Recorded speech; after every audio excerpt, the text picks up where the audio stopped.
Hello, everyone. I would like to share a quick story with you before I officially start the talk. And just 24 hours ago, I was in a bookstore with my kids looking for some baby storybooks. But I happened to spot a handbook for public speakers, a lot of tips of being a good public speaker. And I can't wait to buy it. I just say, I hand over my kids to my wife, say, hey, give me 30 minutes. I have to download all the tips to my hard drive here in order to save for tomorrow's speech. I fast forward and save a lot of good tips for today. A few hours later, I received a message from your TED Talks organizer, and I was told that I'm going to be the first speaker. And I just recall my hard disk here and say, oh, one of the tips mentioned in the handbook is say, never fight to be the first speaker. But it happened. So be nice to me. I will try my best to change that rule. Actually, it's a name when I entered the first year of my secondary school, because every classmate seems to have an English name during the 1980s. I think it's still the case, but during the 1980s, when Hong Kong is still a British colony, all of us should have a good English name. So that is my first name. The reason is quite straightforward, because during my time, this guy was very, very popular. Yeah. So I just named myself as Alan. But a few years later, I joined a summer leadership camp. I meet a group leader who is from Hong Kong U, and he's very smart, very good leadership, and I very admire him and say, I has to be a Hong Kong U student in the future. You know? So after the summer holiday, the first day of my school, about Form 3, I was very busy in telling all the classmates, hey, don't call me Alan anymore, okay? Starting from today, my name will be Eric. Because the Hong Kong U group leader was named Eric. Okay, so it's somehow that we always want to be named in the way that people can associate ourselves, you know. And so it's not about the name they put on me, it's about what is the name you want people to put on you. A few years later, when I was Form 4 student, okay, the second from the left was me. I was not so focused on my names, but I started to think, what is the title and what should I be doing in the future? So it's about thinking about title for myself. And I decide the title I'm going to, you know, to get is journalist. So from that year, Form 4 student, I decided to be a reporter. So I try all my best to prepare for this job. I listen to BBC News. I read South China Morning Post almost every day. And I go to the American Library that is now become a supermarket in the Hamilton Center. It's a very nice library with great resources on journalism. The best books that I always want to buy is the handbook for being a foreign correspondent. So since a secondary student, I always want to be in the field, you know. So very soon, I asked my father to buy the first computer for me. That was once the most powerful computer, but it should be fine now in the Science Museum. I learned how to build a doors system to archive all the news I have gone through from BBC, from South China Morning Post. So I have built a news database for myself as a Form 4 student. It's searchable with all the keywords, events, and date. So that is 1985, 10 years before we have Yahoo and 13 years before Google was there. But that is the first Google or Yahoo for myself. I built it for myself. I am quite sure that I want to be a journalist. I will be a good journalist. So I am quite sure at the time that I will be the best student journalist that the Chinese University's journalism department could possibly look for.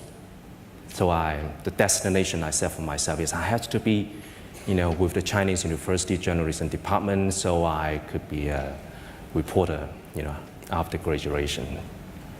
But things does not happen in this way. Some accidents happened during the interview. It seems that they asked me too many local news questions that I have not, bothered to learn. In the past 3 years, from Form 4 to Form 6, I always want to be a foreign correspondent. I always want to go to the conflict zone in Cambodia, in Vietnam, and blah, blah, blah, something like that. But they asked me all the local questions. This kind of accidents happened, and I did not end up what I want. It was very sad and very frustrated, but I didn't give up.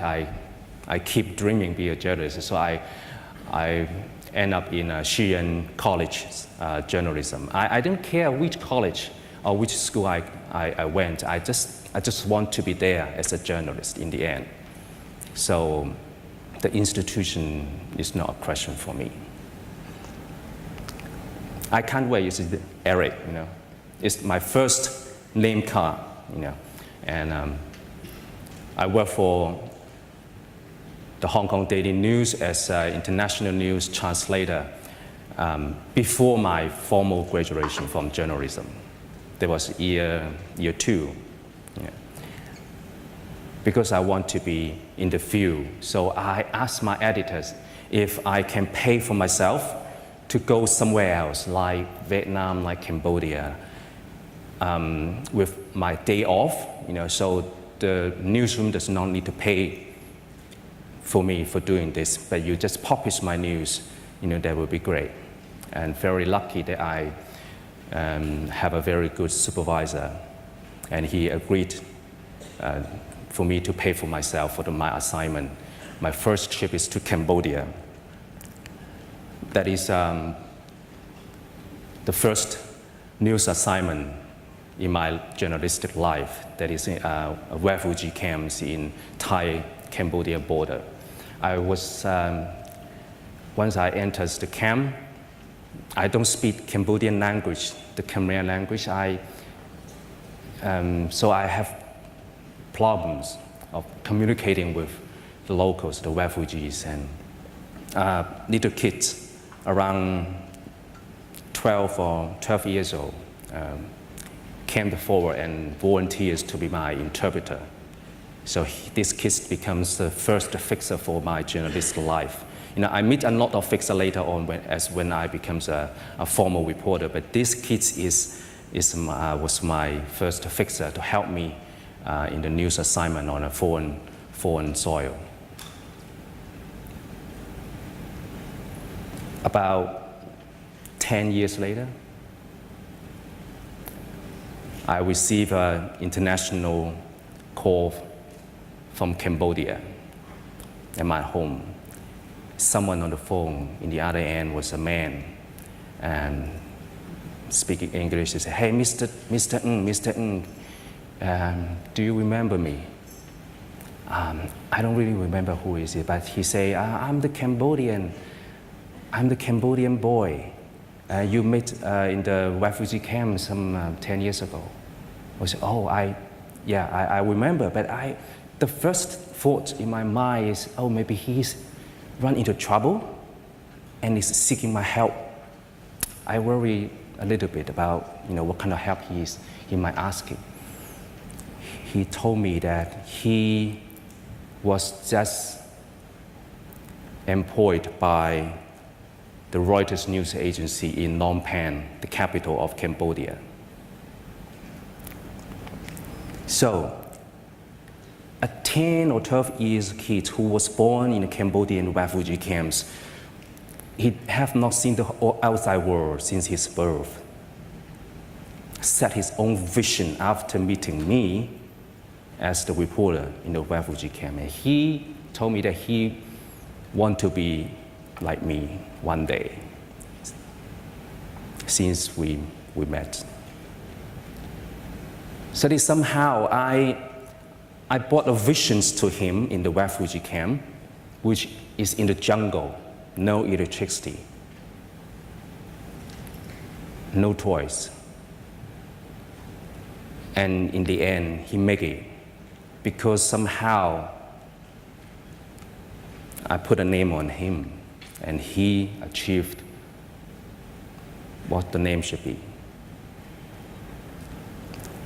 After this, I carried on as a reporter in TVB News. I was lucky because TVB News was not today's TVB News. Yeah.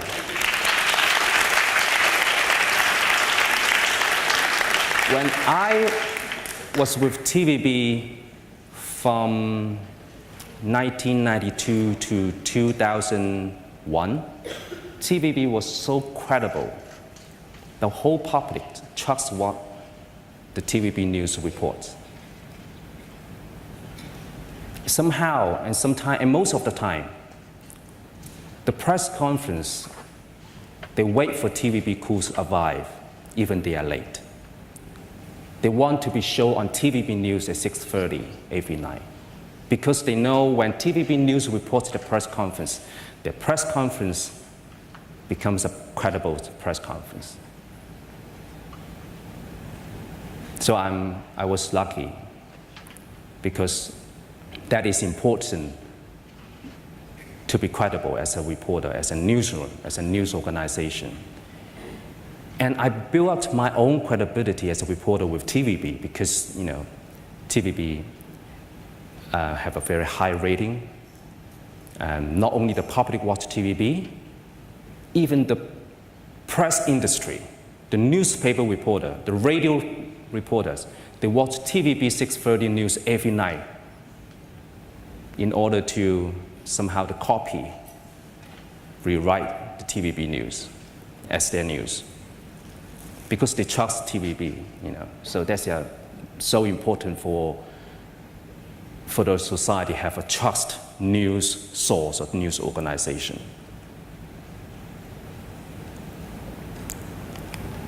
I have been in many foreign places with TVB. I was in North Korea, I was in East Timor, I was in Afghanistan. I've been in so many foreign countries, conflict zones, to report those foreign news. And that somehow have achieved what I want to do in TVB. So I'm very happy with my experience with TVB. And later I moved on to cable TV. And still I cover most of China and foreign news as well. The whole period from 1992 to 2006, from TVB to cable news, I have built up my own credibility as a reporter. And that is a name the public, the audience has put on me. So when I left the front line at 2006 until now, that is 10 years' time. In fact, that 10 years' time, I'm no longer a frontline reporter. I'm no longer a reporting journalist in the field. But in the past experience with TVB and cable TV, I have taken a lot of credibility from the job. So what have I been doing in the latest 10 years as a lone reporter? I am so happy that I have done anything in the past 10 years to damage my credibility. When I was in the business, I have my own media company now in the past 10 years, which operates a photo news agency. But somehow it's a business. I'm no longer a frontline reporter. But I'm very careful about choosing the business nature, about the behavior I meet other businessmen. I want to retain the credibilities that I have because I love the industry. I love journalism. Somehow I regard journalism as my second homeland. So last year, I started a crowdfunding for watchdog journalism. The idea is to build the first investigative news agency only focused on watchdog journalism, factual and investigation. And I believe if I have done something bad to damage myself as a reporter, I will not be successful in bringing fact wire to real life. During the crowdfunding campaign from July to September last year,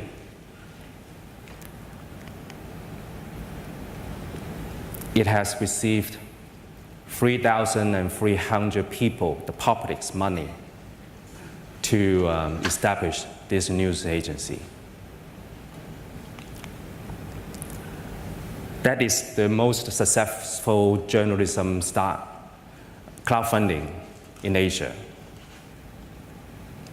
It has got 4.7 million Hong Kong dollar to start as the news agency in Hong Kong. And during the open recruitment of reporters, 280 reporters from different media organizations actually apply for jobs for the news agency. But because of the very limited funding, FedWise can only take 8 reporters from them.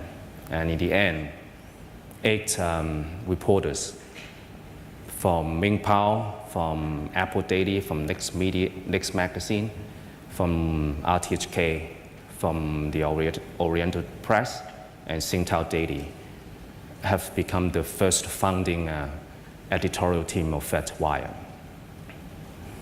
I have to tell those young reporters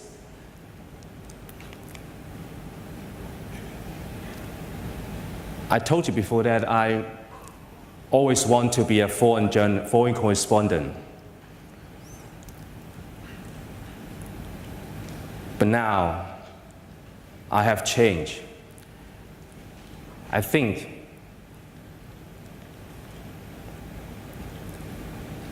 Hong Kong's reporters should stay home, stay here, because Hong Kong is now the public.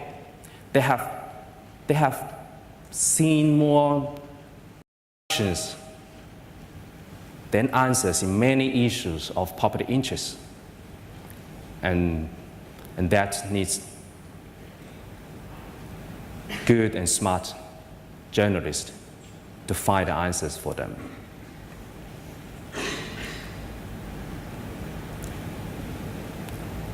I always think that the place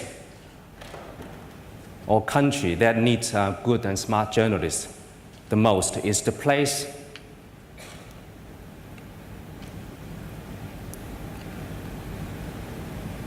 that they need to find out the truth.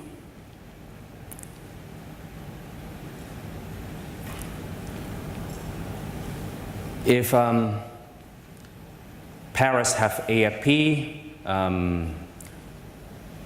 New York have the Associated Press, and London have the Reuters, and I truly believe now Hong Kong has Fact Wire. Of course, these three news agencies have over 100 years of history, and Fact Wire is just a baby in this news agency club. But I want to share one belief with you. Where there's a will, there will be a way. Thank you.